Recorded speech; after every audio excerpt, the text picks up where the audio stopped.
Lehendakari jauna,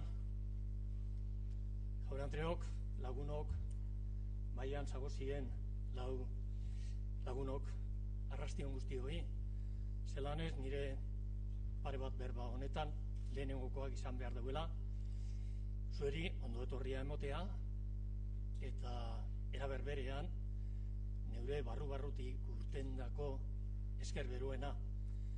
Barriro be utzik egin barik, gure artean, izateagaitik zu guztiok. Eta zelanez, eskerrik asko, bereziak, maikide, islari izango duguzan 3 pertsonei geurko ekitadi honetan. Por mi parte, únicamente un par de palabras, como decía en euskera, en mi salutación, para reafirmarnos en la vocación, la inequívoca vocación de nuestra fundación. Hemos venido trabajando y nuestra vocación es la de seguir trabajando y seguiremos. Hacemos además firme promesa de ello, seguiremos trabajando en lo nuestro. Seguimos trabajando, sí. Los últimos días de marzo se publicó el número 58 de nuestra revista Hermes, que ustedes bien conocen, bajo el título 1917, Nacionalismo Vasco y Liderazgo Institucional. Un número especial que venía a conmemorar el centenario de la primera mayoría nacionalista vasca en la Diputación de Vizcaya, aquella diputación de hace un centenario, de hace 100 años, de un centenario, bajo la presidencia de don Ramón de la Sota y Aburto. El pasado jueves, muy cerca todavía, en esta misma sala tuvimos ocasión de, yo diría, de aprender disfrutando y de disfrutar aprendiendo con la proyección de un documental.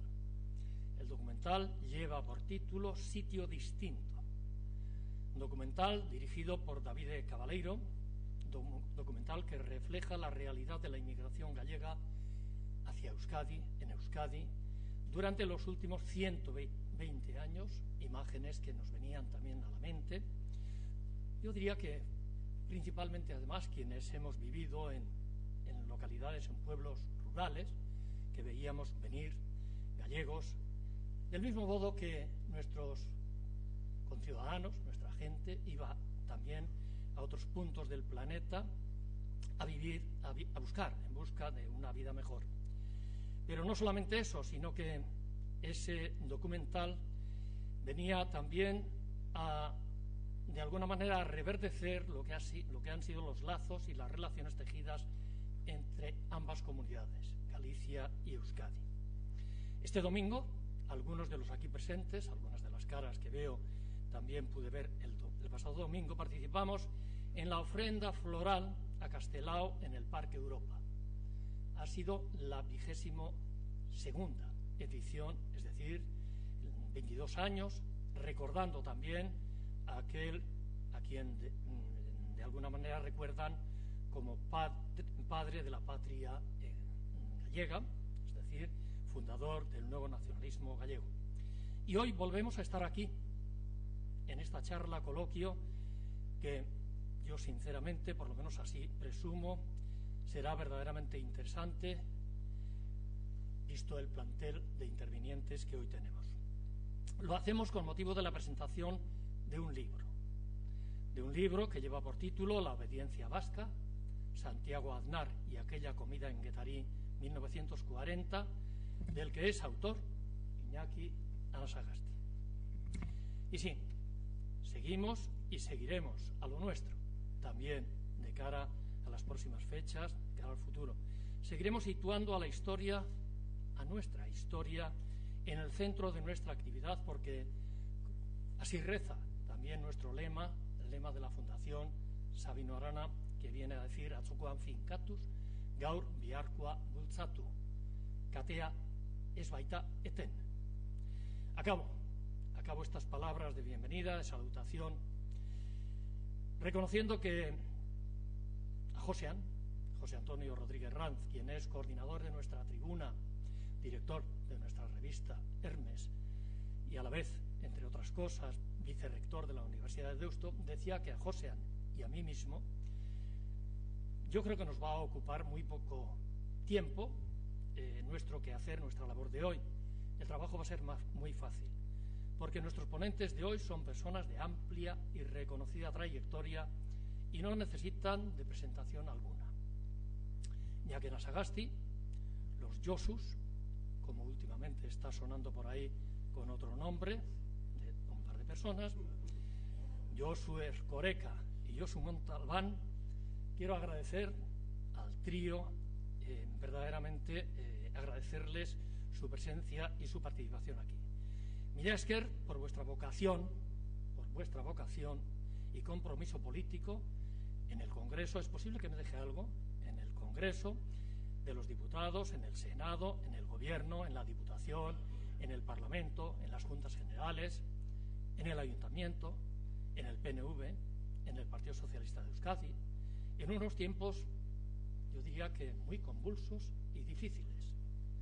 A diferencia, Lehendakari, de la época en que tú tuviste aquella gran responsabilidad de ser Lehendakari de este pueblo y que yo tuve el honor de participar en tu equipo, que aquellos eran tiempos de calma, tranquilos y serenos. Y como no, mila esker, berriro ere zuei guzti hori, eta orain Josean zeuk dozu berbea. Eskerrik asko, Juan Mari. Bueno, beti bezala, lehenik eta behin, gure hizlaria, gero berizketaldia egiten duten bitartean, guk galderak egin ditzazkegu, beti ere gure usadioei jarraituz idatziz, hortarako erabiliz, xerlekutan aurkitu dituzuen txarteltxoak, ane jasoko lituzke, eta maira ekarrita nik eginko nizkieke galderak. Decía que, para empezar, pues el aviso de siempre, que mientras intervienen los tres protagonistas de hoy, podemos hacer preguntas, siempre por escrito, y utilizando para ello las chartelas que tenemos en la silla. Ane las recogería, nos las traería a la mesa y yo se las formularía a ellos. Como decía nuestro presidente, pues es muy fácil la labor nuestra hoy. Por eso me voy a limitar a tres frases de contexto básicamente de esta mesa de hoy.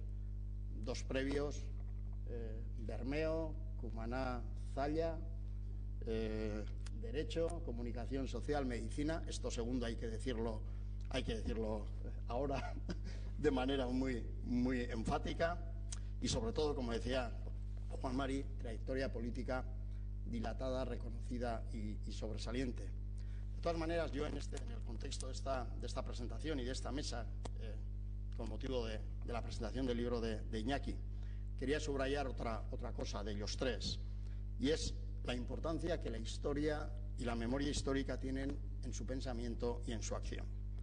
Y tres botones de muestra. Hoy estamos presentando un libro de historia de Iñaki Anasagasti.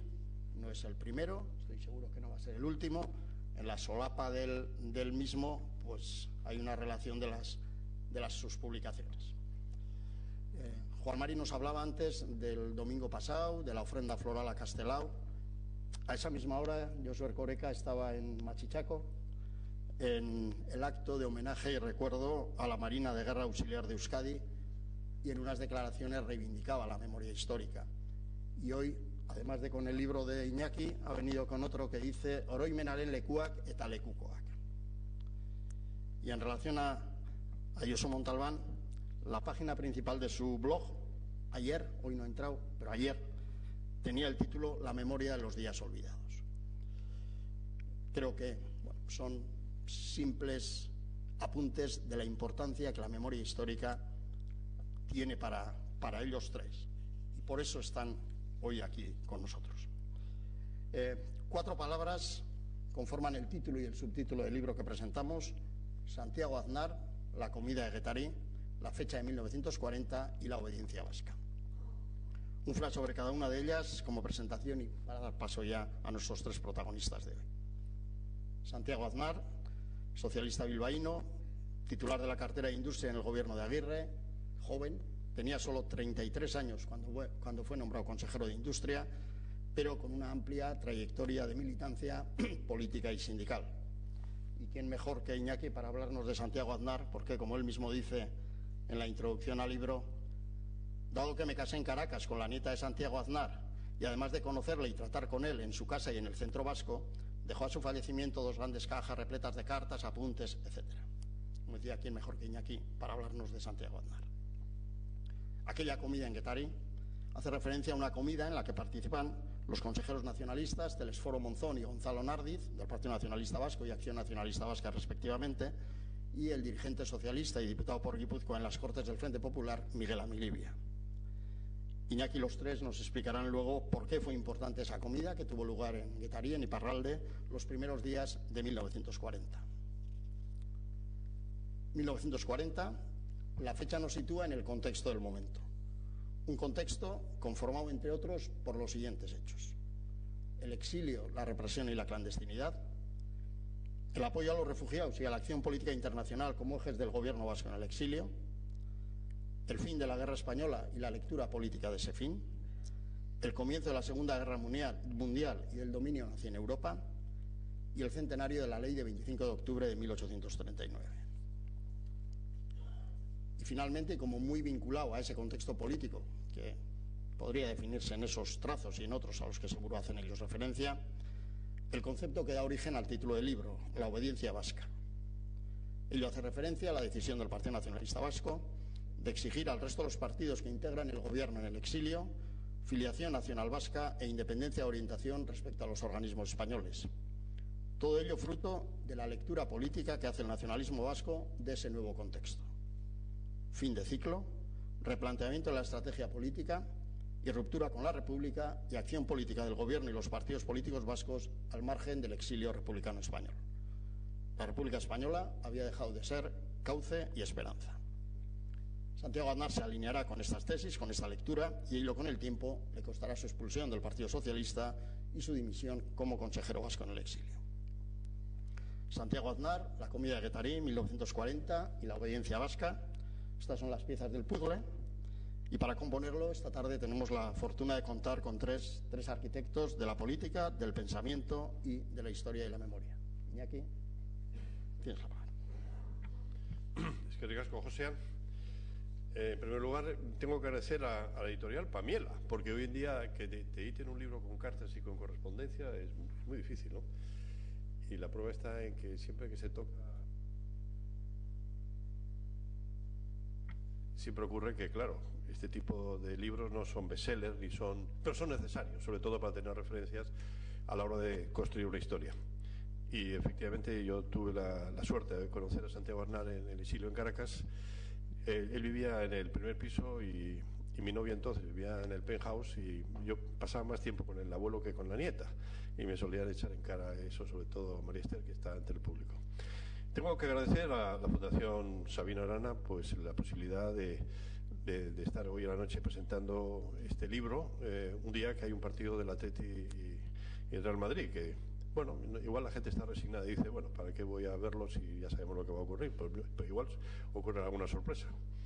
Tengo que agradecer, lógicamente, a Juan Mari, a Irune y a Lehendakari Ardanza el estar presente aquí, y sobre todo a Josu Montalbán, con quien me suelo pelear en algunas tertulias por ahí, pero unas son peleas amables, y con Josu Erkoreka, donde hemos trabajado haciendo estas incursiones históricas.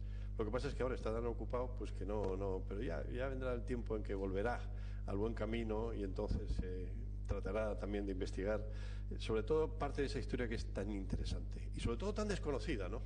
Porque hay que retrotraernos al 36, cuando se forma el gobierno vasco por circunstancias de guerra, un gobierno de concentración donde había 3 consejeros nacionalistas más el Lehendakari Aguirre, 3 consejeros socialistas, Santiago Aznar, Juan de los Toyos y Juan Gracia, 2 republicanos, Alfredo Espinosa y Ramón Elasoro, un miembro de Acción Nacionalista Vasca, Gonzalo Nardiz, y un miembro del Partido Comunista, Juan de Estigarribia.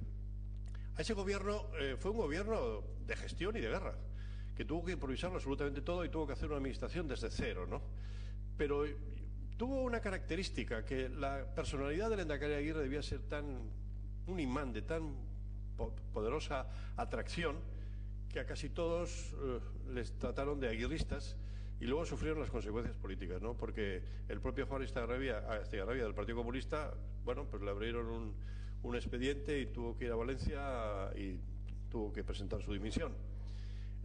Ramón Aldasoro, pues también acusaron de compadrazgo con Aguirre.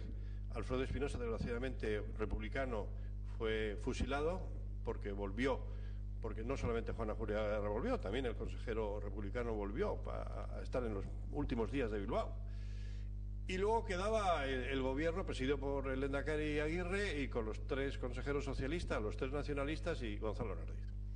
Bueno, este gobierno pues tuvo las vicisitudes de aquel gobierno pues que tuvo que ir a Barcelona y al final se radica en París, sobre todo en el año 37 al 40, cuando entran los alemanes en París y el lehendakari Aguirre desaparece el 15 de mayo de 1940. A mí lo que me llama la atención es de aquella generación que podían atender, como los chinos, a muchos platos que estuvieran en movimiento continuo y luego preocuparse de temas ideológicos, ¿no? Ideológico porque era un tema ideológico el que estaba planteado, aparte de la gestión, porque se tenían que ocupar de los refugios, se tenían que ocupar pues de los batallones de trabajadores, se tenían que ocupar de los campos de concentración, de la emigración, de los presos que había aquí, de sobrevivir desde el punto de vista económico, de la flota que andaba dispersa en un sitio y en otro. Y luego, lógicamente, cuando uno está en una situación de debilidad y de exilio o de refugio y no tiene medios, pues empiezan las intrigas, las envidias, los problemas, ¿no? Pero a pesar de todo, el lehendakari tenía muy claro que el gobierno en sí, su unidad era un valor en sí mismo y que no podía desconocer ese hecho, porque era un hecho de la historia. Nunca habíamos tenido, aunque sean en precarias condiciones, un gobierno vasco que comprendiera 3 territorios, aunque luego se quedó solamente en uno y luego en ninguno, ¿no?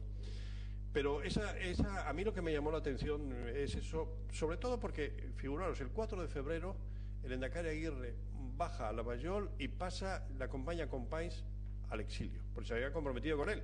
Le dijo: presidente, yo te acompañaré cuando tú tengas que dejar Barcelona y cuando tengas que irte a Francia, yo estaré contigo. Y estuvo el 27 de febrero de ese mismo año 39, el presidente de la República Española, Manuel Azaña, dimite en la embajada española en París.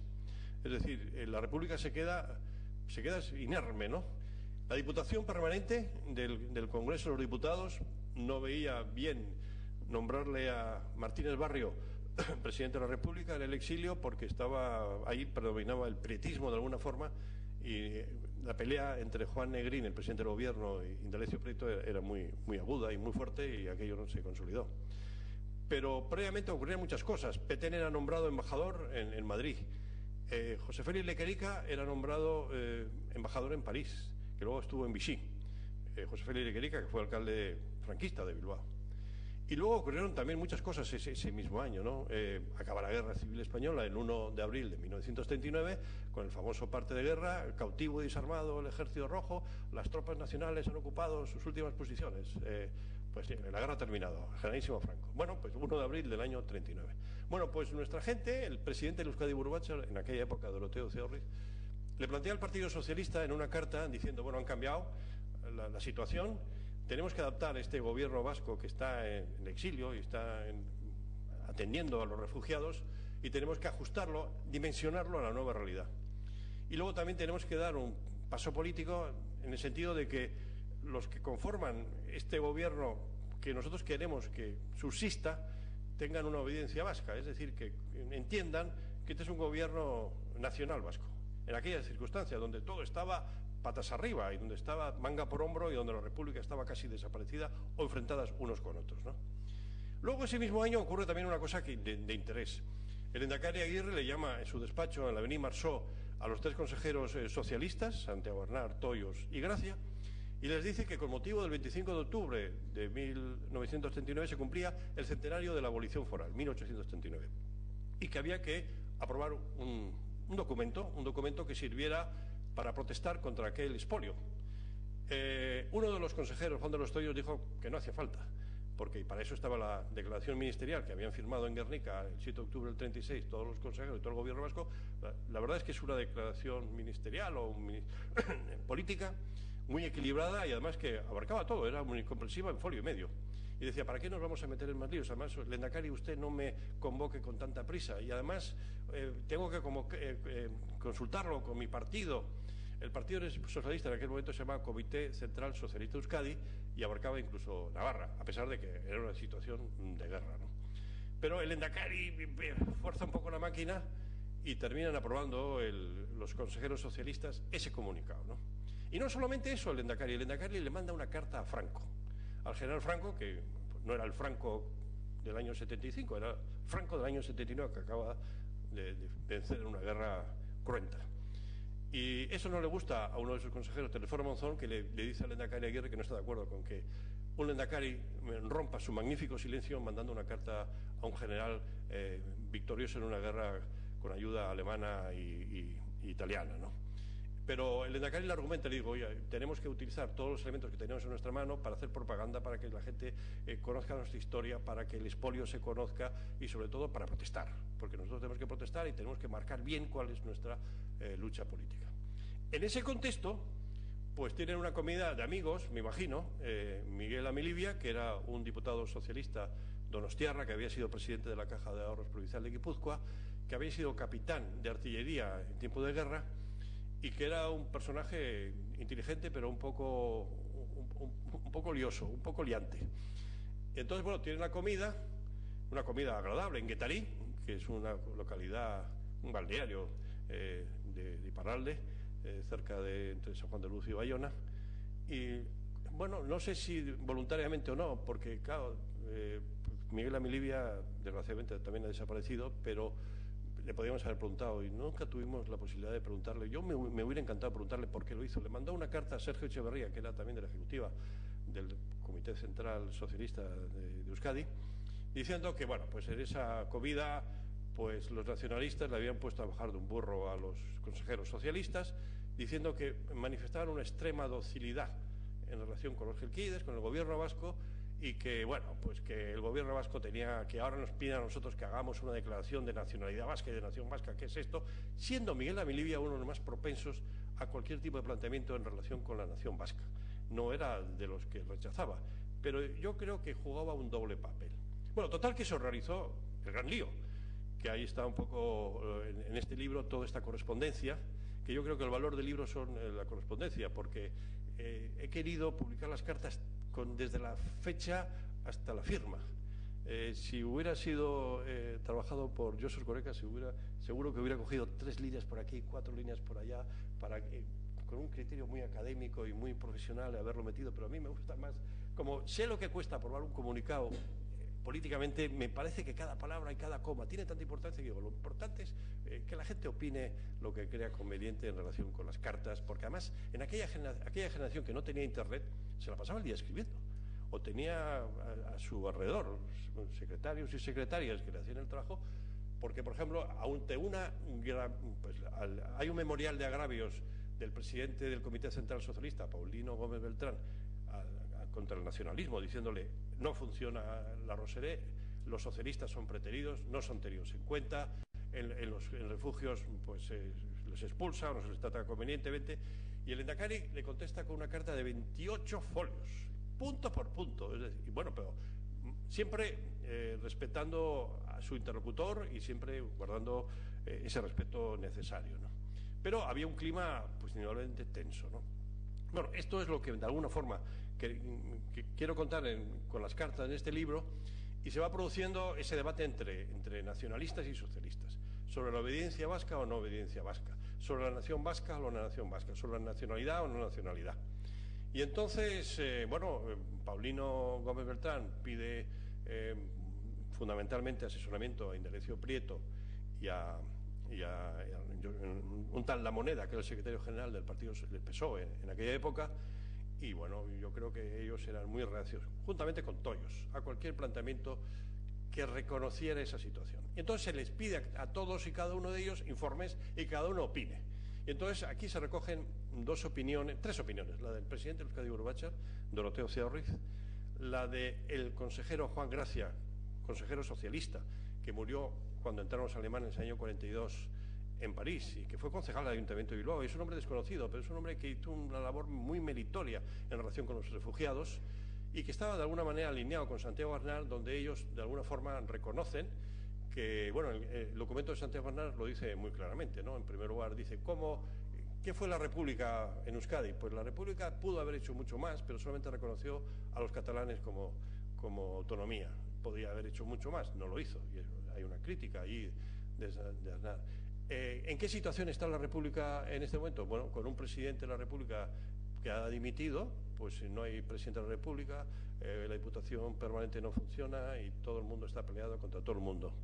¿Qué situación tiene el Partido Socialista en este momento? En este momento el Aznar dice, estamos en un buen momento, estamos unidos, aunque bueno, yo creo que era una manera de describir una situación o edulcorarla hasta cierto punto, pero bueno, él hablaba de que Indalecio Prieto había trabajado por la consecución del primer Estatuto de Autonomía, había sido presidente de la comisión del Congreso de los Diputados donde se aprobó el texto del Estatuto.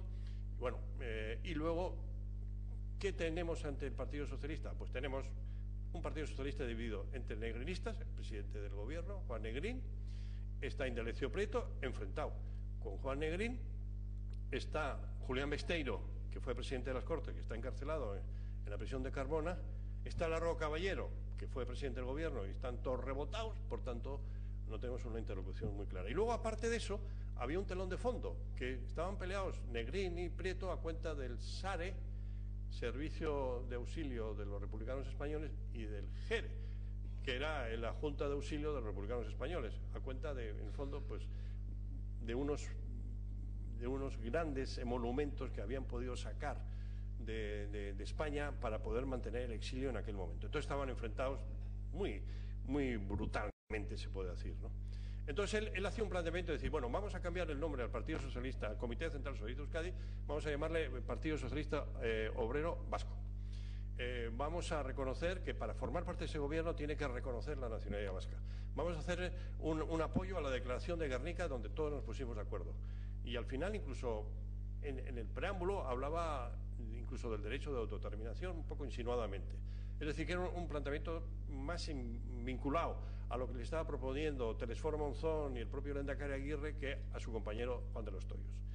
Bueno, estando en esa pelea y en esa bronca, pues viene la invasión alemana, ¿no? Entonces el Lehendakari pues va a visitar a su familia a Bélgica y vienen los alemanes y bueno, pues el embajador Lequerica lo primero que hace con los alemanes es decir que desaparezcan en la delegación, embajadas, chiringuitos, refugios, todo lo que tenga aquí el gobierno vasco tiene que desaparecer. Y bueno, desaparece y viene el exilio, ¿no? Esto luego continúa en México, pero esa es otra historia, ¿no? Pero bueno, y termino, ¿no? Porque no quiero alargarme y además Irune me dijo 15 minutos, no sé cuántos llevo, pero bueno. Podría estar hablando mucho más, pero yo quiero hacer hincapié en dos cosas. En primer lugar, rescatar parte de la historia. Y además, que esta parte de la historia resulta que es una parte de la historia que se repite. O sea, quien no conoce la historia está condenado a repetirla, pues estamos condenados a repetirla, porque todas estas cuestiones entre socialistas y nacionalistas, entre nacionalistas y socialistas, pues las hemos tenido en el 39, en el 43, en el 77, en el 78, con los gobiernos de Lehendakari Ardanza, y tenemos ahora con la ponencia política, está todo ahí, porque las fotografías se vuelven a reproducir, ¿no? Eso en primer lugar. En segundo lugar, que es una generación, por ejemplo, los 3 consejeros están enterrados en el exilio, que ese es un dato. Yo creo que es un dato importante, porque es parte de nuestra historia, es una parte de historia desconocida, y no han tenido suficiente reconocimiento en el propio Bilbao. El propio Bilbao, pues, bueno, fueron concejales del Ayuntamiento de Bilbao y son personas que, bueno, pues lucharon por eso. Y luego, la portada, quería decir que la portada es... Lo único montaje aquí es al día siguiente de Lehendakari jurar su cargo en Guernica, pues tuvo lugar un desfile en la Gran Vía de Bilbao. Y bueno, pues el desfile se pasaron las tropas, las pocas tropas que podían tener, y están todos los consejeros y todos los que están metidos en el ajo. Está aquí Telesforo Monzón, que indudablemente no quería saber nada con la República y hacía planteamientos incluso monárquicos, estaba de acuerdo con don Juan, no estaba de acuerdo con la República y fue uno de los acicates, y además se ve muy bien en las cartas que el Lehendakari Aguirre tiene con él, porque dimitía absolutamente por todo. Yo no conocía esa faceta de Monzón. Cuando tuvo que dimitir, que fue después del asalto a las cárceles el 4 de enero del 37, no dimitió, o si dimitió no le aceptó la dimisión. Pero resulta que luego dimitía absolutamente por todo, y el Lehendakari no le dimitía. Y yo creo que lo bueno también de estas cartas es ver la personalidad de unos y de otros. En concreto, para mí el Lehendakari, no sé qué os ha parecido a vosotros, me parece que es un hombre que tiene una visión y que tiene además carácter.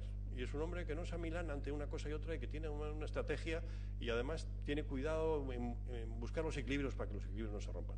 Y entonces están Monzón, está Nardiz, está de los Toyos, está Santiago Aznar y le hemos metido aquí con pinzas esos fotomontajes que están ahora al Lehendakari Aguirre. Por eso sale un poco más chiquitito de lo que era, pero bueno, pero está en la portada, que es lo que nosotros buscábamos, que estuvieran todos los protagonistas en la portada. Y bueno, y con esto de un bizcocho, pues yo me dejo la palabra a quien... Josu.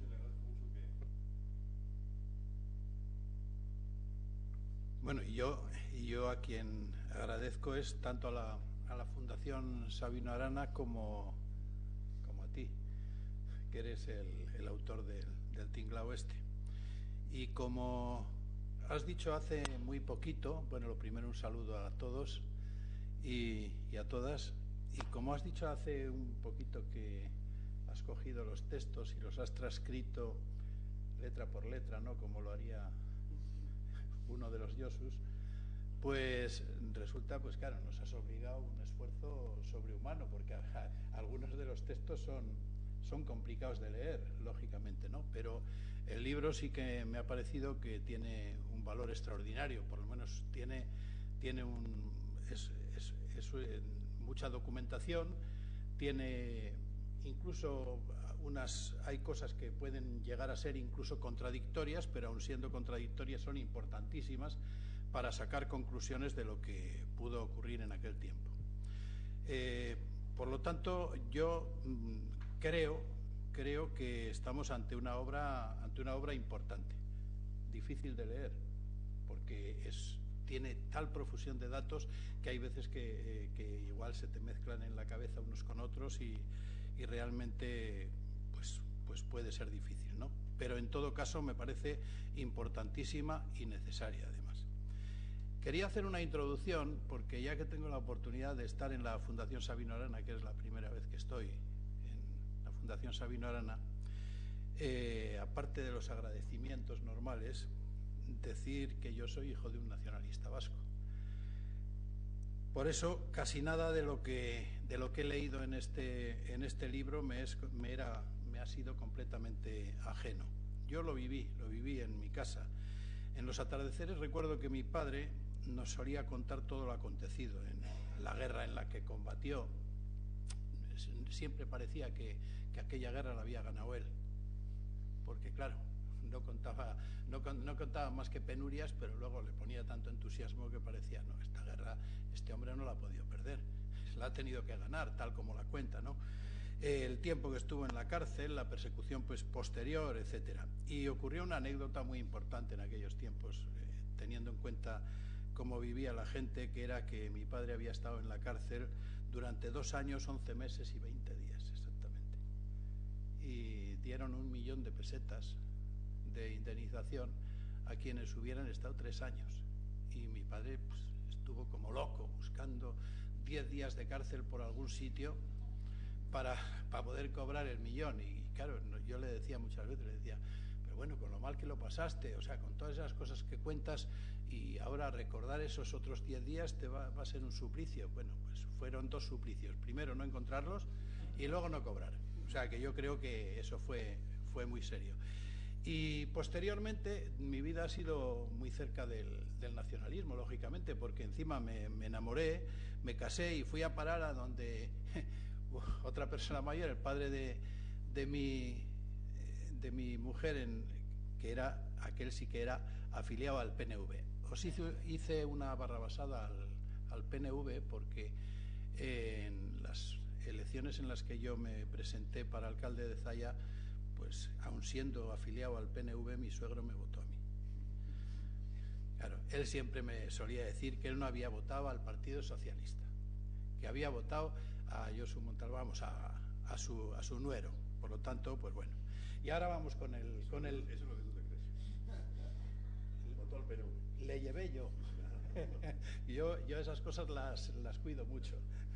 Bueno, y yo he traído más o menos mis reflexiones escritas.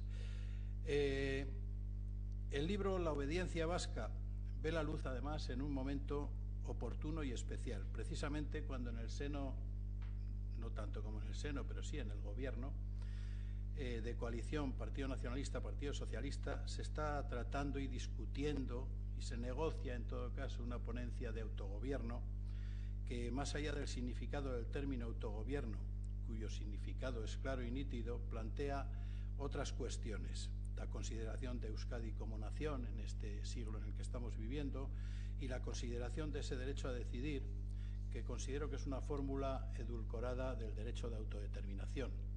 Por cierto, una forma edulcorada, y desde mi punto de vista no es el derecho de autodeterminación, ni mucho menos. Yo creo que el libro de Iñaki, en todo caso, es otra cosa, y en modo alguno puede servir para interferir en estos debates actuales. En todo caso, pudiera servir como mera ilustración, porque ni el tiempo ni los acontecimientos son idénticos, y debe servir como ejemplo de lo que debe ser la práctica política en los momentos delicados, que ha de estar basada en consensos amplios, en visiones compartidas y sobre todo en perseguir objetivos alcanzables que no seleccionen en exceso los destinatarios. La famosa obediencia vasca no podía, yo pienso que fue un intento, pero que no podía ser una obligación terminante ni determinante para la continuidad de aquel gobierno vasco, que era provisional, en el que uno de los partidos, el PNV más numeroso, era de ámbito nacionalista y el otro, el Partido Socialista, era de ámbito estatalista o español. Bueno, ya entendemos lo que queremos decir, lo que quiero decir. El libro recoge en diferentes momentos aseveraciones de diferentes protagonistas que auguraban un gobierno de Franco, el sublevado, poco duradero. En varias de los documentos aparece precisamente esa visión de quienes escribían, que decían que eso iba a durar poco, que había que estar ciertamente atentos. Tal vez aquella previsión fue determinante para que el gobierno vasco en el exilio cuidara mucho sus modos de obrar y persiguiera en todo momento mantener su unidad y su capacidad para poder responder a las necesidades del pueblo vasco, principalmente de los vascos que habían tenido que salir lejos de Euskadi para salvar sus vidas, pero también para empezar nuevas formas de vida en condiciones muy precarias fuera de Euskadi. Desde luego, la figura más notable e importante del socialismo, tanto del vasco como del español, se mostró bastante contrario a aquella obediencia vasca. Indalecio Prieto mantuvo un patente distanciamiento de esa petición de obediencia vasca que el lehendakari Aguirre había planteado, mucho más por exigencias de algunos notables consejeros nacionalistas que por sus propias convicciones.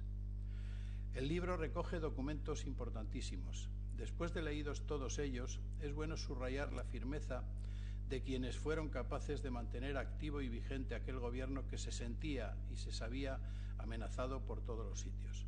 El humanismo de Aguirre y la clarividencia de Aznar en aquellos momentos, en algunos momentos, y algún otro consejero socialista fueron suficientes para mantener la imprescindible calma.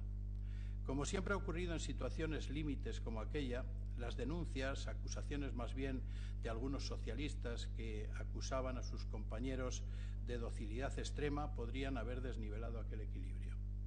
El equilibrio nacionalismo-socialismo, que requería ser administrado con el máximo cuidado. No fue así.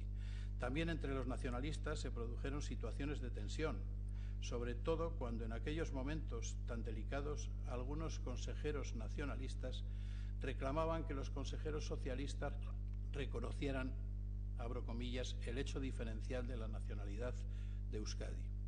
En todas las formaciones políticas suelen producirse amagos de desestabilización en los momentos más difíciles, y es el modo de resolver las dudas en esos momentos difíciles precisamente lo que define y da cierto valor a los protagonistas. Yo estoy convencido de que aquel tiempo hubiera resultado fatal si hubiera sido administrado por otras personas con menos credibilidad y con ansias desmedidas por convertirse en protagonistas de la historia. Si hubiera sido administrado por otras personas en lugar de por las que asumieron el compromiso humano de dirigir una comunidad en condiciones tan adversas. Las discusiones eran constantes, por lo que el libro expone. Los fuegos encendidos aquí y allá amenazaban con convertir aquel gobierno de coalición, de emergencia más bien, en un infierno. El destinatario de tantas protestas y consideraciones definitivas y categóricas era Aguirre. Como presidente debía poner paz en aquel polvorín. Por ejemplo, cómo actuaba cuando da la respuesta al presidente del Comité Socialista de Euskadi, Paulino Gómez Beltrán, tras un intercambio de cartas, que fue un intercambio explosivo, muy violento, mantenido entre Monzón, Nardiz y el socialista Amilibia. Dice Aguirre: como es natural, tanto el partido PNV como yo, he hablado esta mañana con los señores Ciaurri, Leizaola y Torre, opinamos que sería deseable, como es lógico, la conversión en Partido Nacional Vasco de lo que ahora es español. Se ve claramente que después de un carteo realmente duro y bastante violento entre quienes habían participado en aquella discusión escrita, aquí el propio Aguirre, pues aun cuando lo único que hace es relatar que existe esa tirantez, pero en todo caso mantiene un poquitín la paz. Como se desprende, por lo tanto, de la venialidad de los términos que usa, le convierten este tipo de intervenciones a Aguirre en momentos tan delicados en una especie de hombre de Estado, de alguien que tenía bien claros sus objetivos. La nacionalización de los socialistas vascos no era posible porque su dependencia del socialismo español estaba mucho más que consolidada.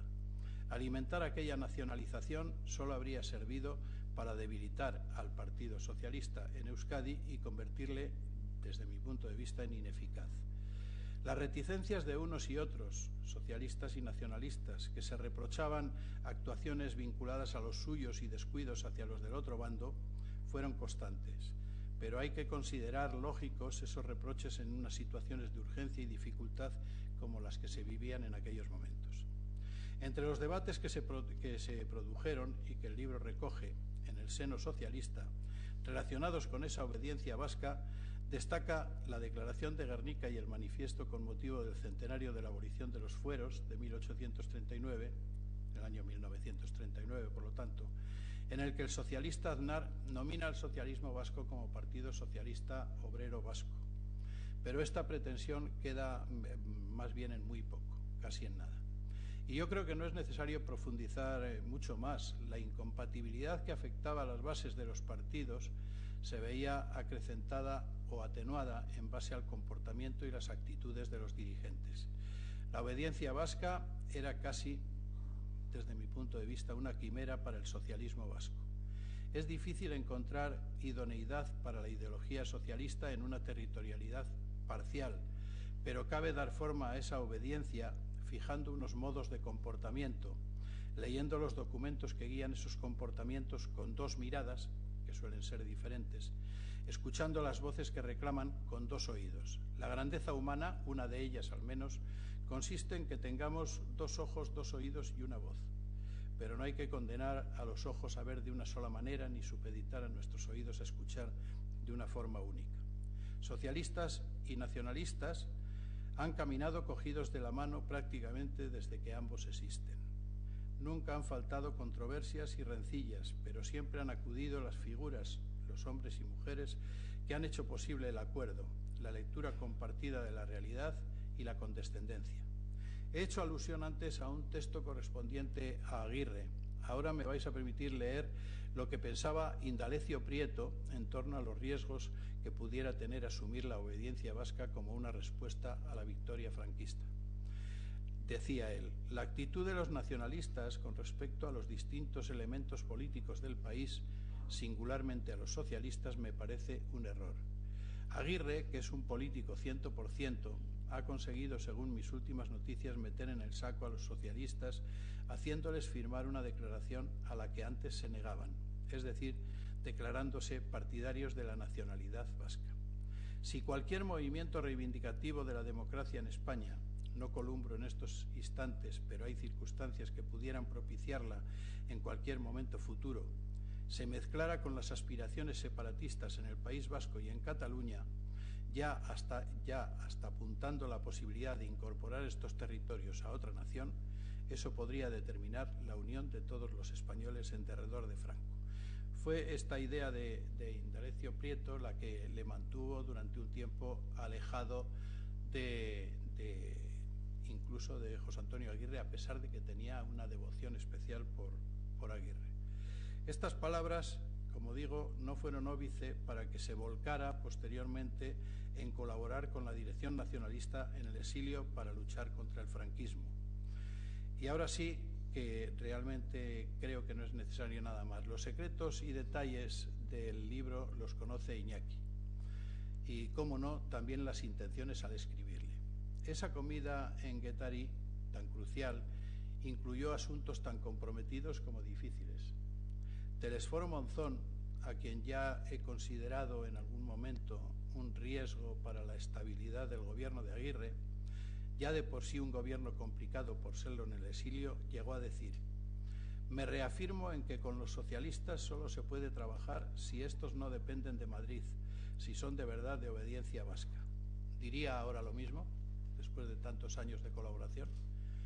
Fue aquella de Guettari una comida conflictiva en la que el socialista Milibia enarboló su arma más eficaz, que era el enrarecimiento del ambiente, afirmando que los nacionalistas, Aguirre principalmente, estaba dispuesto a modificar la composición del gobierno vasco si los socialistas se separaban del PSOE. Aquello bien se veía que era prácticamente imposible, pero tuvo una consecuencia, como fue la petición de dimisión de los Toyos, que no llegó a consumarse. Aquella comida ha permanecido en el recuerdo como el hecho más importante para ilustrar esa obediencia vasca que, permitidme la licencia o atrevimiento, esto es solamente de mi cosecha, no llegó a imponerse en las filas de mi partido, y que no llegó a imponerse gracias a todos los dioses. Mejor que no se impusiera. No me cabe ninguna duda de que tanto Indalecio Prieto como José Antonio Aguirre estarían ahora mismo de acuerdo conmigo. Lo dicho, queridos amigos, mi agradecimiento a vosotros por aguantar esto, y a Iñaki, pues un agradecimiento todavía mucho más importante por pensar que yo podía aportar algo a este acto. Yo no podía aportar nada, las cosas en las que esté. No, aquí hay mucha gente de Zaya. Aquí hay mucha gente muy importante de Zaya, y no solamente Irune, que es muy importante, que no solamente es de Zaya, sino que duerme a menos de 100 metros que yo, de mí. Ella con su marido y yo con mi mujer. Y yo con mi mujer, cuidado, las cosas claras, pues somos vecinos. Y encima está el mejor alcalde que ha tenido Zaya en la democracia, que está ahí mismo, que es José Mari Gómez, y quienes acompañan a Josu, ¿no? Claro, tus escoltas. Bueno, pues nada más. Muchas gracias por haberme dado esta oportunidad, y además una oportunidad tan importante para mí, teniendo en cuenta mis antecedentes.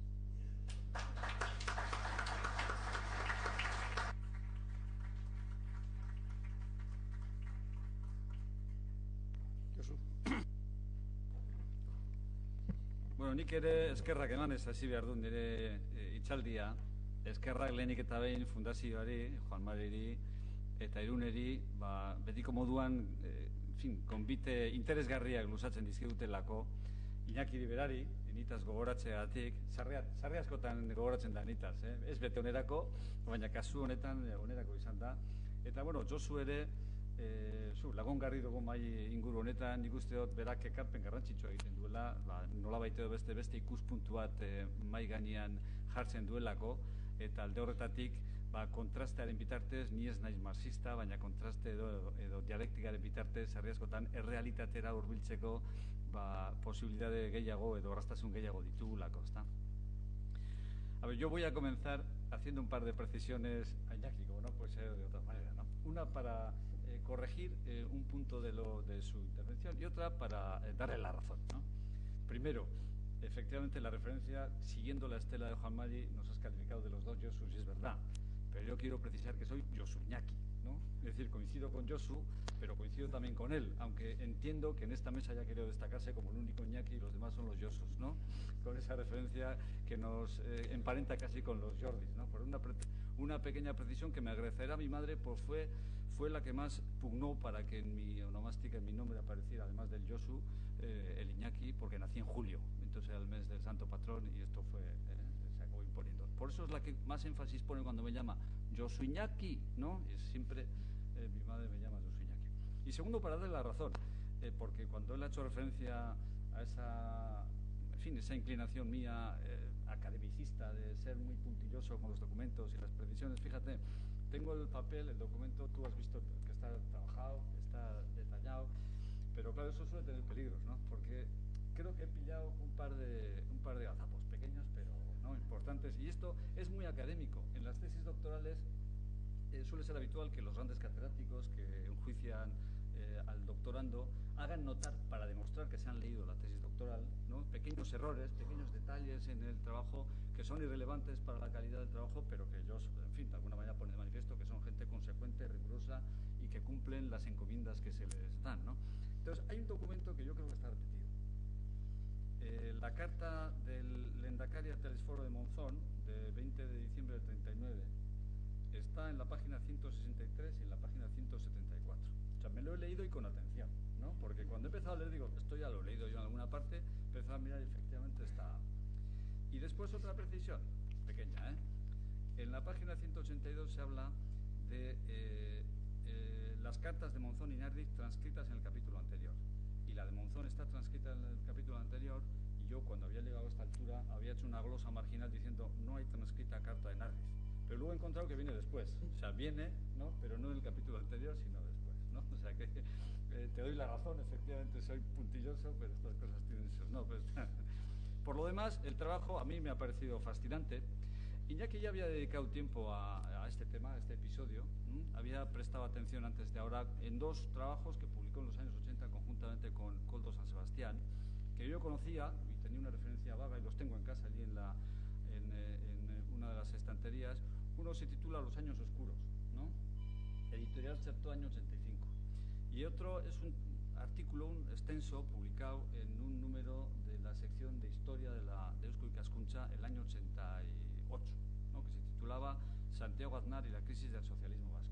Entonces, algunos de los pasajes que aparecen en la documentación ya están reflejados allí, ¿no? Lo que pasa es que ahora nos suministra todo el grueso de la documentación, lo cual para un historiador pues es desvelar prácticamente toda mina, la pone a disposición de los explotadores, ¿no?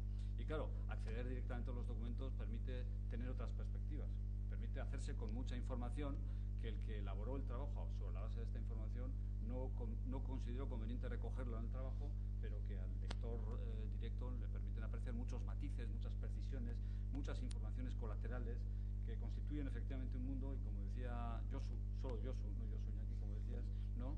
Efectivamente, pues hace que a veces el trabajo resulte difícil porque quieres retenerlo todo y es imposible retenerlo todo, y hay que acabar seleccionando exactamente lo que realmente te interesa para hacer una intervención pues un poco coherente, ¿no? Yo creo que enlazando con la reflexión final de la intervención del Lehendakari, el libro contiene mucho más que una referencia a un episodio puntual que se circunscribe a un periodo histórico muy concreto. Lo es, efectivamente, se trata de un conjunto de documentos de correspondencia fundamentalmente, pero además de documentos internos, de actas y demás, que comprenden un periodo 39 al 40, sí, 39-40, ¿no? Están muy circunscritos a ese periodo concreto y efectivamente no se pueden comprender sin la coyuntura, ¿no? Hay elementos de este periodo que son irrepetibles, ¿no? El final de la guerra, con lo que se supone, la complicación del panorama en Europa de cara pues, a inminente ya guerra mundial, que se intuye, y en la carta del Lehendakari Aguirre está, en uno de los documentos aparece patente ya el riesgo, en fin, la presencia de la guerra mundial y la toma de posición que él propone del partido en relación con esa guerra. Pero hay otros elementos históricos, la personalidad de Amilibia, ¿no? Sobre Amilibia y sobre su hermano, Joseba, su hermano, el que una canción en Bermeo todavía le recuerda: Amilibia, Amilibia, ya te lo decía yo, que el asunto de Bermeo iba a ser tu perdición, porque este murió en un accidente en Vitoria siendo muy joven, pero él había sido el impulsor de una suspensión del Ayuntamiento Democrático de Bermeo el año 32, él impuso la suspensión del Ayuntamiento y puso en su lugar una comisión gestora integrada por afines a la República, y esto luego lo revocó el Tribunal Supremo, pero generó mucha tensión en el pueblo y la bronca pues estaba presente. En el momento que murió, pues le advirtieron que, mira, tú has muerto sido el asunto de Bermeo, en el que no tenías que haberte metido jamás, el que te ha llevado a esa situación, ¿no? Entonces, a Melibia le conocemos en Bermeo, pero a su hermano, al hermano de este, a José Mari Amelibia. Sobre Miguel, sobre esta Amelibia también hay muchas cosas. Por eso he traído el libro al que ha hecho referencia el de Oroimenaren Lekuak eta Lekukoak, porque aquí tengo una pequeña referencia que si hay tiempo igual la hago después, sobre la personalidad de Miguel Amelibia, que es el socialista, ¿no?, el que aparece citado en este libro. En cualquier caso, yo quiero, como antes decía, enlazar con la última reflexión de Iñaki, porque creo que más allá de describir un periodo concreto de la historia, más allá tiene el documento un valor que llega hasta nuestros días, porque recoge básicamente dos conflictos que todavía están vigentes y quienes tenemos una cierta perspectiva histórica hemos visto que se han reproducido sistemáticamente. Son casi una constante en la relación política e institucional entre los socialistas vascos y los nacionalistas vascos, ¿no? Se manifiestan claramente aquí, pero se han manifestado de otras maneras también en otros momentos históricos. Uno, y ya se ha hecho referencia a ello, ¿no?, es, digamos, el antagonismo en la identidad nacional de unos y otros, ¿no? Eso todavía está patente. Estos mismos días ya lo hemos comentado, pues efectivamente se está debatiendo en el Parlamento en el seno de la ponencia de autogobierno, pues una actualización del autogobierno, y estos temas están, en fin, sobre la mesa, ¿no?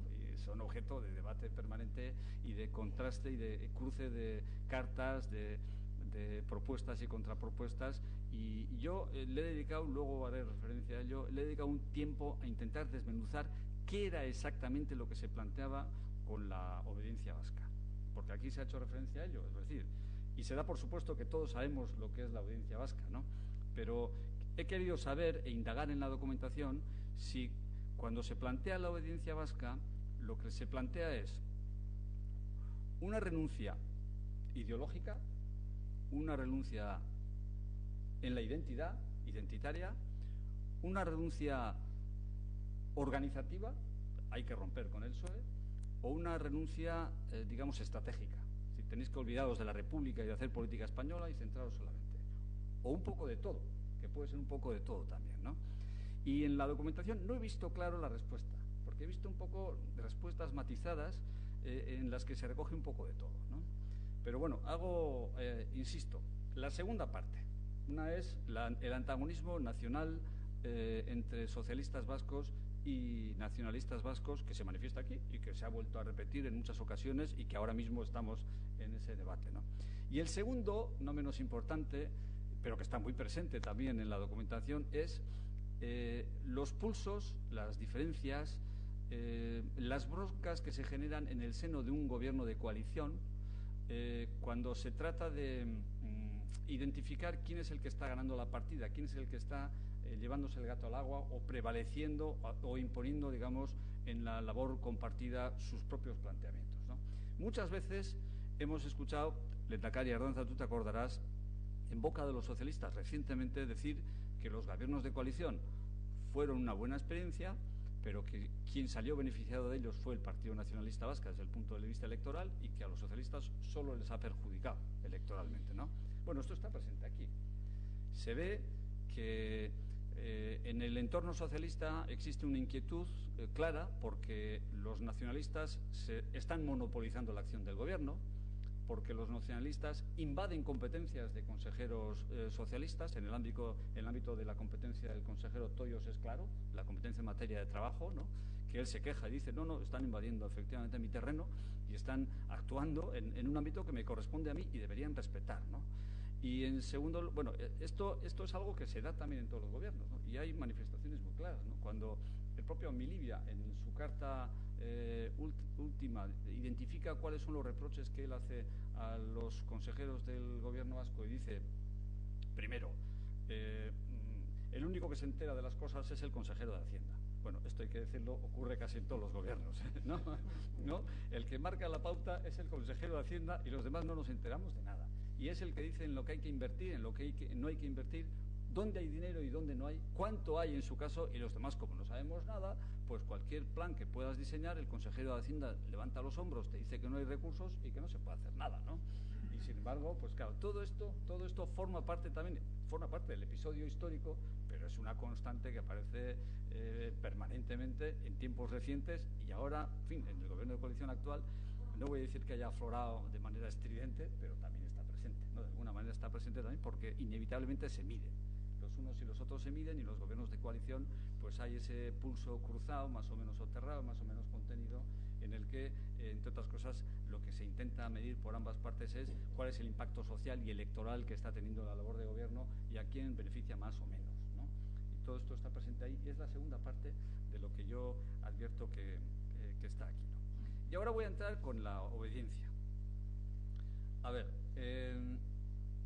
efectivamente, bueno, aquí la decisión del Partido Nacionalista Vasco, avalada y respaldada por el Lehendakari, impulsada por él, de exigir para continuar trabajando en el gobierno de coalición un ajuste, se dice, de la declaración del octubre del 37, ¿no? Un ajuste que sirva para, bueno, en primer lugar, adaptar el gobierno, la acción de gobierno a una realidad nueva, porque el espíritu nacional vasco se ha extendido, se ha ampliado en Euskadi, en el interior, con motivo de la guerra, y por tanto hay que ajustar el programa a esa realidad. Y luego además a una realidad exterior, es decir, se ha perdido la guerra, estamos en el exilio, hay que actuar en el escenario internacional, hay que hacer algo en el escenario internacional, la República está bajo mínimos, ha desaparecido, los partidos republicanos están enfrentados, han perdido todo su prestigio en las cancillerías y en el escenario internacional y por tanto lo único que cabe es una afirmación vasca, un compromiso con un proyecto y una estrategia vascos, porque el gobierno vasco es el único que tiene un mínimo prestigio y conserva todavía aquí, ¿no? Y entonces este es el planteamiento de origen de todo, ¿no? Pero claro, ¿qué es a lo que les obligan o quieren obligarles a renunciar y qué es a lo que quieren exigirles a comprometerse, ¿no? Antes hacía una caracterización, ¿no? Es decir, es ideológico lo que plantean, es identitario, es organizativo, es estratégico.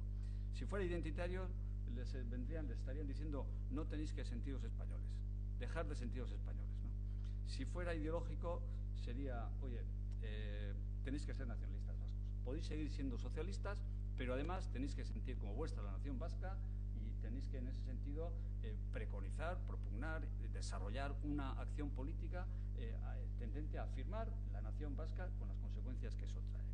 Si fuera organizativo, lo que plantearían sería romper con el PSOE, coger ya autonomía, ¿no? Decidir por vuestra cuenta sin interferencias del Partido Socialista Obrero Español, ¿no?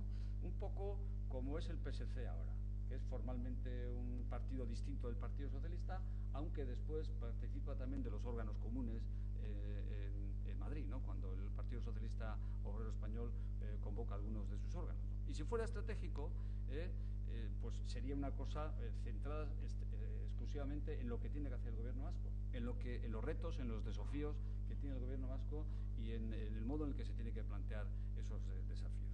Yo no tengo respuesta a esta pregunta, no sé si tú, Iñaki, la tienes, ¿no? Sí, pero espera, yo te voy a decir, yo he leído todos los documentos en esta clave, he subrayado algunas frases, ¿no?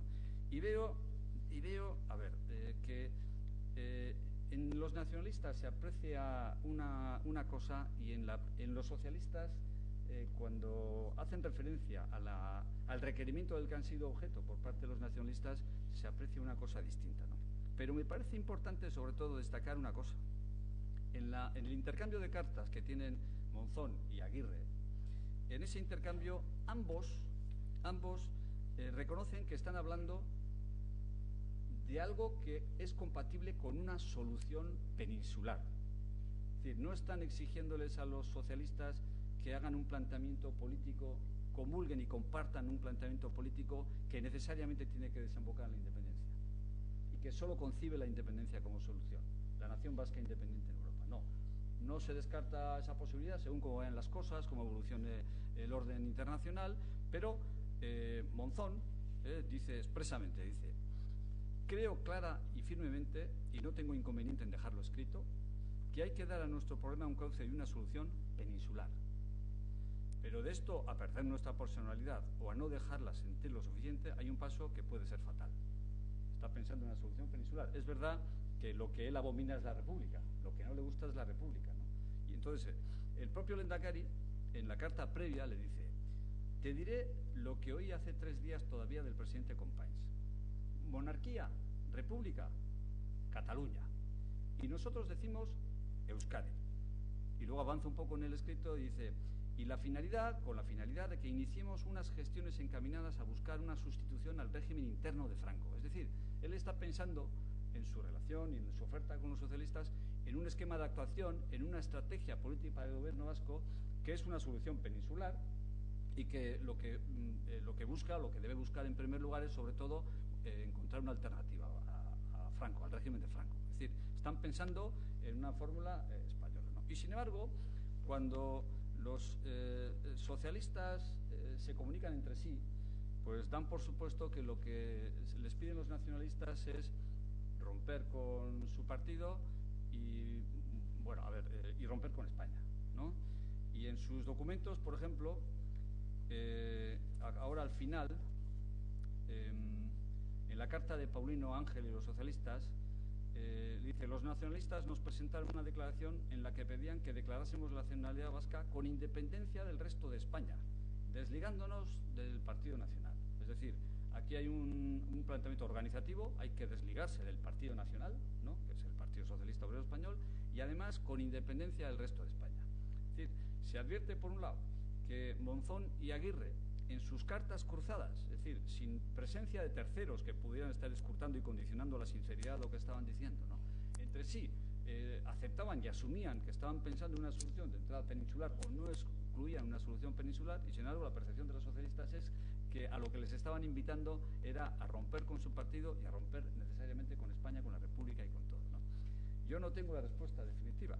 Sí me ha parecido, y he descubierto, la verdad es que una dimensión interesante de Nardiz, ¿no?, que cuando Nardiz escribe al Lehendakari explicándole cuál fue el contenido de la conversación en Guettari, es mucho más preciso que Monzón, más sólido creo yo que Monzón, ¿no?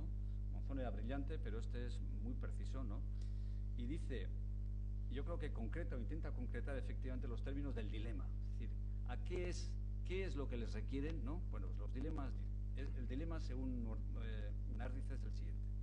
Mientras los socialistas dicen, no estamos dispuestos a dar al problema vasco otra consideración que la que sea reflejo de la voluntad de las Cortes españolas, lo que traducido al momento actual significa, si no hay Constitución, no hay estatuto, y si no hay estatuto, Euskadi no existe, los nacionalistas frente a eso decimos, la ley es la voluntad del pueblo vasco, y con Cortes o sin Cortes, con república o sin ella, estamos dispuestos a buscar su felicidad y a asegurar su existencia futura, por lo cual, sin esperar soluciones problemáticas, aunque sin renunciar a ellas, estamos dispuestos a examinar y a aprovechar con el concurso de todos los partidos políticos vascos todas las soluciones que puedan ser convenientes a Euskadi. Hay un punto de ambigüedad, ya veis, ¿no?, donde no se descartan unas posibilidades, pero tampoco se les emplaza expresa y directamente a los socialistas vascos a decir, oye, hay que romper con todo, hay que romper con España, con nuestro partido, con nuestra ideología y con nuestra identidad, que también es española, de la misma manera que es vasca, ¿no? Entonces, yo no he encontrado una respuesta clara y no me atrevo a darla en este momento, ¿no?, pero encuentro elementos que, me sirven para reflejar una cosa, ¿no?, la confusión a veces de las palabras. Se formulan expresiones, se formulan por escrito cosas que si luego no se aclaran, no se pormenorizan detalladamente sobre lo que realmente significan o lo que se quiere decir con ellas, pues que crean percepciones distintas entre los emisores de una comunicación y los receptores de la misma, y luego pues esto genera a veces malentendidos, no quiero decir que aquí lo haya, pero generan malentendidos y confusiones que luego pues, suelen ser ilustrativos de lo que... Y yo he hecho este análisis más detallado precisamente porque estamos ahora en este debate, ¿no?, en Euskadi, ¿no?, y como estamos también sobre si nación o no nación, sobre si derecho a decidir o no derecho a decidir, sobre si obediencia vasca o no obediencia vasca, que al final pues vienen a ser conceptos que no se utilizan ahora en la política actual, pero que en el pasado tuvieron un peso relevante, pues me ha parecido, he dicho, voy a hacer un ejercicio para ver si el planteamiento que hacen los nacionalistas aquí a los socialistas es de una naturaleza o de otra, ¿no? Si es ideológica, si es identitaria, si es estratégica o si es organizativa o si es de todo, ¿no? y veo que unos entienden una cosa y otros entienden otra cosa, no necesariamente antagónicas y enormemente diferentes entre sí, pero sí con matices importantes, ¿no? Y esto es lo que puedo decir yo. A partir de ahora, pues podría hacer una referencia más detallada a Miguel Abelilla y a su hermano José Mari, pero bueno, en fin, como es de interés muy local, pues lo dejo por ahora. Es que ricasco.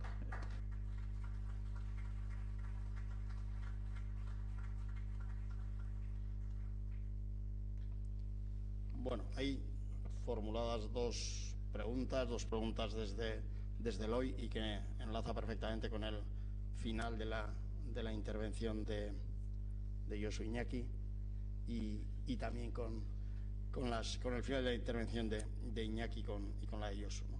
Y así yo creo que da pie también a que Iñaki de alguna manera pues pueda matizar la intervención de Josu. Dice como digo, enlazando con lo que decía Josu, la ponencia de autogobierno y el derecho a decidir están levantando ampollas entre nacionalistas y socialistas vascos. Es este también un caso de obediencia vasca y otra formulada en términos similares. En un contexto, entre comillas, normalizado como el de hoy, ¿tendría sentido esa exigencia de, entre comillas, obediencia vasca? Es un poco desde el hoy. Iñaki, empieza. Yo, enlazando con lo último que ha dicho Josu Iñaki, no, me parece muy bien la puntualización que ha hecho, porque a mí me llama Iñaki Mirena, y todo el mundo sabía que había hablado con mi ama porque Iñaki Mirena solamente era yo, o sea que está bien puntualizar este tipo de cosas. Josu, tú recordarás, que has leído el libro, además lo has subrayado y has hecho un esfuerzo muy apreciable, que al final el Endacari, cuando aparece después de su periplo por Alemania y aparece en América y está en Nueva York, le manda una de esas cartas oceánicas a sus consejeros y le cuenta la crisis, resume bien la crisis, ¿no? Y les dice a sus consejeros que, bueno, la crisis se había solventado en mayo del 40, que él se tuvo que marchar a visitar a sus familiares a Bélgica, pero que él consideraba que la crisis estaba ya superada y se basaba en tres cuestiones, y además doctrinal, organizativa y de actuación. No sé si es lo que tú estás... Doctrinal, él decía que la doctrina era el manifiesto del 7 de octubre del 36, el programa del gobierno vasco, y la del 25 de octubre de 1939, que había sido aprobado por el Partido Socialista. Y luego introduciendo el concepto de soberanía vasca. O sea, doctrinal es eso, era ideológico, doctrinal era eso. Desde el punto de vista orgánico, no hemos hablado de ello, pero hay que recordar que con motivo de la guerra y la aprobación del estatuto en plena guerra, no se pudo convocar unas elecciones para el Parlamento Vasco. El Parlamento Vasco se convocó en las primeras elecciones en el año 80, pero fue una elección del Endacari Aguirre de segundo grado en la Casa Juntas de Guernica por los alcaldes de Euskadi. Y ellos proponen, desde el punto de vista orgánico, la creación del Consejo Nacional Vasco. Que en ese Consejo Nacional Vasco, que fuera una especie de parlamento, donde estuvieran diputados, donde estuvieran pues personalidades de todo tipo, de todos los partidos, jueces, en fin, todo lo que pudiera ser una especie de apoyatura a aquel gobierno en el exilio, Consejo Nacional Vasco. Que luego eso de alguna manera se utilizó para decir que se quería crear el Consejo Nacional Vasco y acabar con el gobierno de Euskadi. Y no fue así, sino que quería sustituir. Y desde el punto de vista de actuación, el Endacari propiciaba, en primer lugar, tenemos que luchar contra el totalitarismo, que venía la Segunda Guerra Mundial, tenemos que hacer un gobierno de marcado centro social y tenemos que luchar contra todas las desigualdades. Es decir, que desde el punto de vista doctrinal, orgánico y de actuación, yo creo que el Endacari contestaba eso. No sé si te satisface o si en ese momento no leíste esa parte de la carta del Endacari.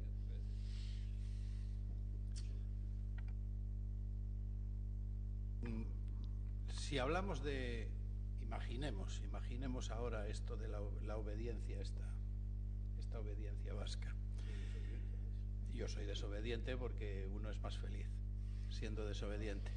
Pero yo pienso que al que menos le interesa en estos momentos aplicar la obediencia vasca es probablemente al Partido Nacionalista Vasco. porque sería probablemente el que más sufriría. Y el Partido Nacionalista Vasco está en estos momentos ocupando la centralidad en Euskadi prácticamente de todo, absolutamente de todo. Y lo está ocupando porque no bracea, porque no hace estridencias, por ese tipo de cosas, porque la política que en estos momentos se puede vender, no ya en Euskadi y en cualquier parte del mundo civilizado, es la política que los ciudadanos entiendan. Si a los ciudadanos se les somete constantemente a tensiones, a tomar decisiones constantemente que les superen el ámbito en el que viven, pues los ciudadanos normalmente van a detestar, pues no sé, la política, y en todo caso pues van a ir en contra de quien les obliga a someterse. Desde mi punto de vista, ahora mismo pues esto de la obediencia vasca no tendría ningún sentido, y sobre todo no tendría ningún sentido por dos razones. Una exclusivamente mía: a mí no me gustaría que eso se planteara, se pusiera encima de la mesa y que a la gente le obligaran a tomar decisiones en ese sentido. Y la segunda cosa, pues porque en estos momentos, como digo, creo que el Partido Nacionalista Vasco, no voy a decir con dolor de mi corazón, porque quitando que tuviera este predominio el Partido Socialista, pues desde luego yo apuesto porque mantenga ese predominio el Partido Nacionalista Vasco. Pero yo pienso que el Partido Nacionalista Vasco sería el que más sufriría si ahora realmente se abre un proceso de estos tan raros de imponer a los partidos la obediencia vasca.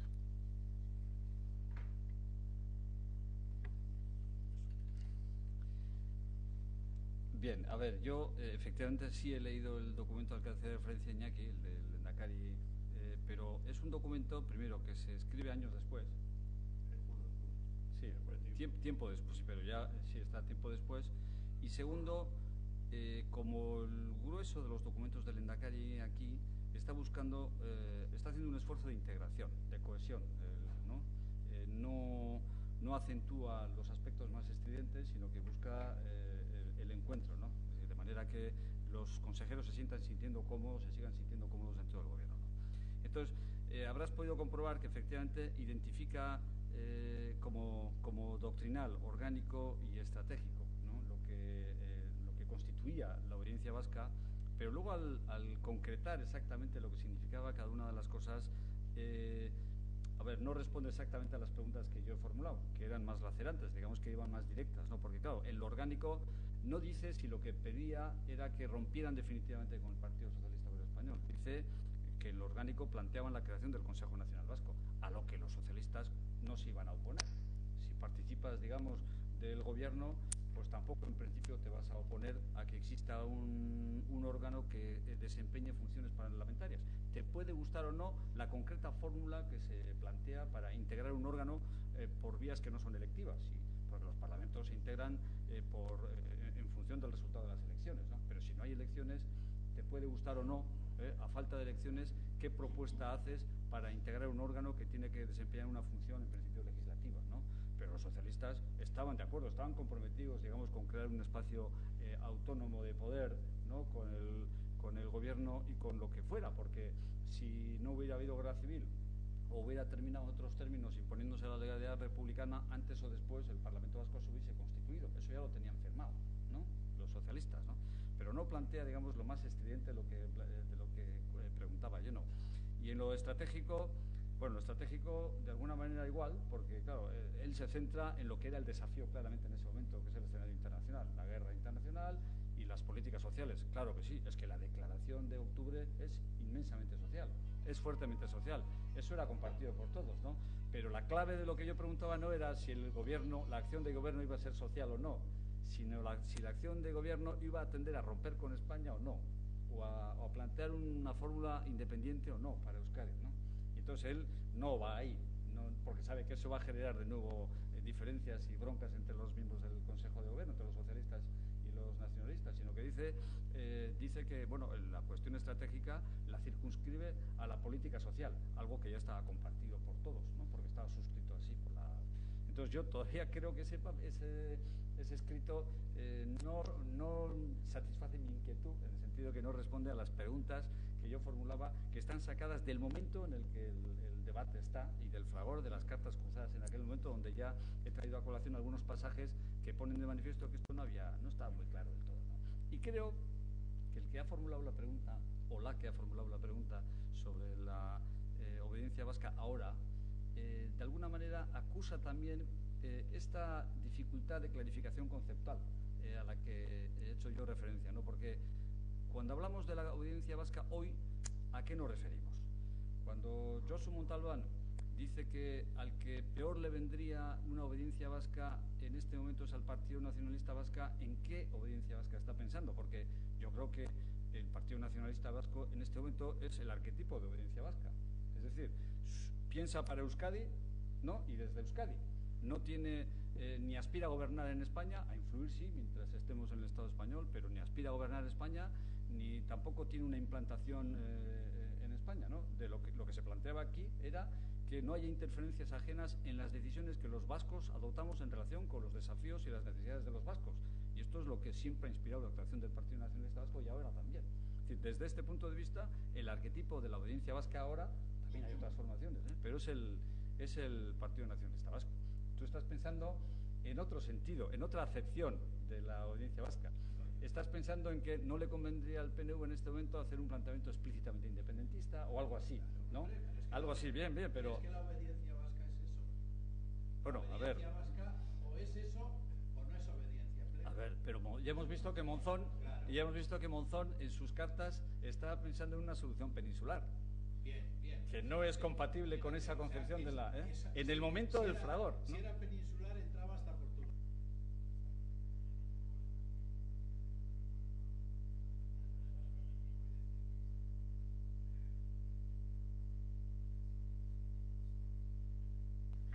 De una confederación de repúblicas ibéricas.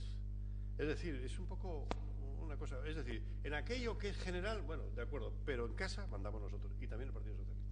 No, yo creo que también hace ahí ese planteamiento que es la peninsular, que luego además en pleno exilio y en Londres, Cortesao, que fue primer ministro de Portugal, Castelao, que fue el líder gallego, Batista y Roca, Manuel Irujo, escriben un libro conjuntamente que se llama La Comunidad Ibérica de Naciones, incluyendo a Portugal, que es un libro que la verdad es que debía tener mucha más repercusión, porque yo creo que esa sería la solución de todos estos problemas que hay, incluyendo a Portugal. Que fíjate, acaba de estar el presidente de Portugal que le apega un palo a los catalanes y digo, pero si Portugal se independizó de España como consecuencia del matrimonio, pero bueno, esa es otra guerra, ¿no? Pero de todas maneras, sí, efectivamente, es un debate que está al pil. Bueno, hay no se ha hecho referencia a ello, pero hay una referencia a Irujo que a mí me parece muy interesante, ¿no? Porque Irujo en un momento determinado, cuando le plantean esto de la obediencia vasca, el tío dice, pero esto, a ver, si el Partido Nacionalista Vasco hace un planteamiento explícito y excesivamente radical de esto, a lo mejor pierde un valor estratégico que tiene ahora para hacer de puente entre derechas e izquierdas, entre nacionalistas y no nacionalistas, que lo puede hacer ahora en este momento, pero con un planteamiento de ese tipo perdería esa posibilidad de hacer de puente, ¿no?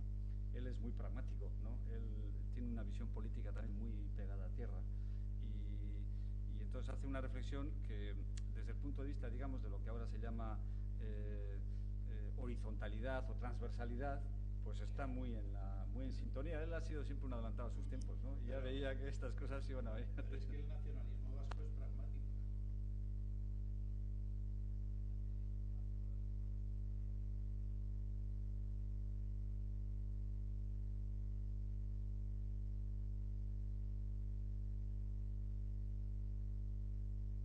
Yo no sé, no podría cuantificar porcentualmente, no sé. Digamos, ¿quieres decir que la trayectoria institucional, sus estrategias políticas de las principales organizaciones que han encarnado el nacionalismo vasco, que han sido pragmáticas, que han estado con los pies en el suelo, pues yo creo que, grosso modo, sin cuantificar en términos porcentuales, se puede puede decir que sí desde la altura en la que estamos, con muchos matices, ¿no? De organizaciones y de personas, ¿no? De hecho, en el libro yo particularmente saco la conclusión de que hay algún nacionalista que interviene en el libro, como por ejemplo Telesforo Monzón, que no es pragmático y que prácticamente ya en el libro ya está saliendo del Partido Nacionalista. Y del gobierno, que dimite. Y del gobierno, sí, bueno, también del gobierno, pero no solo del gobierno. Sale del gobierno porque en realidad está saliendo del Partido Nacionalista y por lo tanto yo creo que sí, que el nacionalismo es pragmático.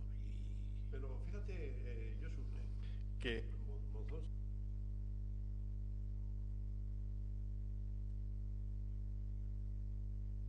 en el año 77 se afilió a Herri Batasuna y murió en el seno de Herri Batasuna. Miguel Abilibia, sí. Con una diferencia, que Miguel Abilibia nunca estuvo en el núcleo de dirección del Partido Socialista y en cambio Telesforo Monzón sí. Abilibia fue constantemente un desestabilizador. Estuvo desestabilizando todo lo que tocaba empezaba a temblar. Casi todo lo que tocaba empezaba a temblar. Y entonces, claro, pues lógicamente llega un momento en que pues eso tiene que reventar por alguna parte. Yo hay una cosa en el libro que me llama la atención de todo esto. Han fallecido todos los protagonistas y es muy difícil. Pero ¿no creéis que hay una pelea soterrada guipuzcoanos-vizcaínos? Porque, no, porque vosotros tenéis problemas guipuzcoanos y vizcaínos, y nosotros también. Y hay una pelea soterrada, muy soterrada, porque Miguel Ángel Ancísar, que era vicesecretario, era donostiarra, Abilibia era donostiarra. Es decir, todos los que se oponen a los consejeros eran guipuzcoanos. Por algo será, y además tenían una especie de ganas de ocupar el puesto de los consejeros tremenda, ¿no? Que también hay el efecto humano, porque yo creo que también tiene su importancia el hecho de que tú te quedas sin país, te quedas sin nada, sin presupuesto, con el cielo arriba y la tierra. Tú podrás ser diputado socialista, pero en aquel momento no eras nada. En cambio, un consejero era un consejero, y además tenía un gobierno, ¿no? Eso yo creo que también tuvo su importancia fundamental. Y luego también hay otra cosa, que el Partido Socialista en Francia, a pesar de que mandaba Léon Blum, que era un socialista del Frente Popular, pues con el Comité de No Intervención pues se desentendió absolutamente de los socialistas. En cambio, el Partido Nacionalista Vasco, pues fíjate, crea la Liga Internacional de Amigos de los Vascos, donde tenía al cardenal Verdier, que era el cardenal de París, dentro de la presidencia de la Liga Internacional, y también le tenía a Eduardo Herriot, que era el presidente de la Asamblea Francesa. Tenía, fíjate, la política y la religión, y nada menos que el cardenal. Y tenía las puertas abiertas con esa Liga Internacional, que eso indudablemente causaba mucha crisis y mucho malestar en el Partido Socialista. Incluso hay un momento en que Santiago Bernal empieza a utilizar los papeles de la Liga Internacional de Amigos de los Vascos y se pone de los nervios pues todo el mundo, ¿no? El Landaburu y todo lo demás. Y el propio Lehendakari le llama a Bernal y dice, oiga, no utilice usted los papeles de la Liga. Es decir, que había yo creo que muchas cosas mezcladas. Yo, sobre esto de guipuzcoanos y vizcaínos y estas cosas, pues bueno, pues eso es evidente. Eso es evidente. Cualquiera que siga la política hoy en día se da cuenta de que hay unas cosas secretas dentro de los, digamos, de los dos partidos que estamos aquí, por las cuales pues hay cosas que no se tocan, que se respetan, dejas hacer, cosas de estas, ¿no? En el Partido Socialista, que es el que a mí me puede corresponder, pues es más que evidente. En el Partido Socialista de Vizcaya hay lucha política y la dirección de Vizcaya, pues hasta hace muy poco, ahora es bastante potente, pero antes estaba en el 50 y tantos % cuando se elegían los secretarios generales, y en cambio Guipúzcoa salía con el 97%, cuando no con el 102%. ¿No? Y entonces, ¿eso qué significaba? Bueno, pues que sí, que ellos sabían positivamente que mientras mantuvieran esa fuerza de bloque, pues los demás les iban a permitir ocupar la parte que les corresponde. Eso ahora mismo también existe.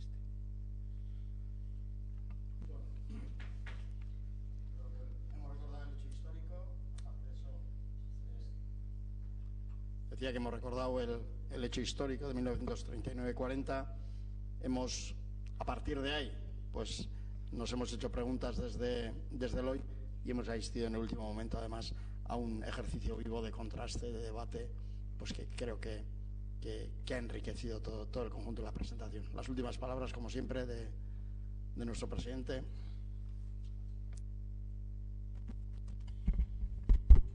Bai, bakarrik bukatutzat emoteko gaurko ekitaldia eta berremoteran atorkizue gure esker ona. Antes de pasar al Txakoli, solamente, digamos, para cerrar este encuentro de hoy, pasar al capítulo de reiteración, de agradecimiento. En primer lugar, al autor, a él una felicitación por su trabajo y por la importancia de que ya se vislumbra, ha de tener un poco en el debate de lo que es aquella política en comparación quizá con los momentos por los que estamos atravesando. A él solamente felicitación, porque el agradecimiento a una señora que está ahí, que se llama María Esther, a Iñaki Mirena, felicitación, y a María Esther, porque le habrá tenido que aguantar bastante, nuestro más sincero agradecimiento. Por otra parte, a Josu Montalbán, cómo no, decirle que me alegra muchísimo, a mi amigo Josu Montalbán, hace muchos años, me alegra muchísimo que hoy, aunque sea por primera vez, haya venido a la Fundación. Y decirle que a partir de este momento nos encantaría verle cuantas veces él quisiera por aquí y que las puertas de la Fundación las tendrá siempre abiertas. A Josu Iñaki Erkoreka, al Sailburu Josu Iñaki Erkoreka, agradecerle como siempre, él siempre dispuesto, presto a colaborar con la Fundación y a estar presente en nuestras actividades. Y por último también un pequeño agradecimiento al profesor Rodríguez Ranz. A él, pequeñito el agradecimiento, porque nosotros cobramos de esto y por lo tanto tenemos que hacer lo que aquí se necesite. Decía al principio, y con esto concluyo, antes del Txakoli, como decía antes, que el otro día disfrutamos aprendiendo. Y hoy yo creo que ha sido calcado también. Yo personalmente, por lo menos, he disfrutado aprendiendo y hubiese seguido mucho rato más escuchando las intervenciones de los ponentes de este día. La verdad es que nosotros hemos disfrutado y a ellos les ha resultado muy sencillo, porque de la manera en que se han expresado lo entendemos cualquiera, incluso yo mismo, todo lo que ellos han querido transmitir. Ellos lo han hecho tan sencillamente y con esa naturalidad y tan fácil que ninguno de ellos ni siquiera ha tenido que despeinarse en el quehacer. Jaun Andreok, besarkada bat eta gero arte. Agur.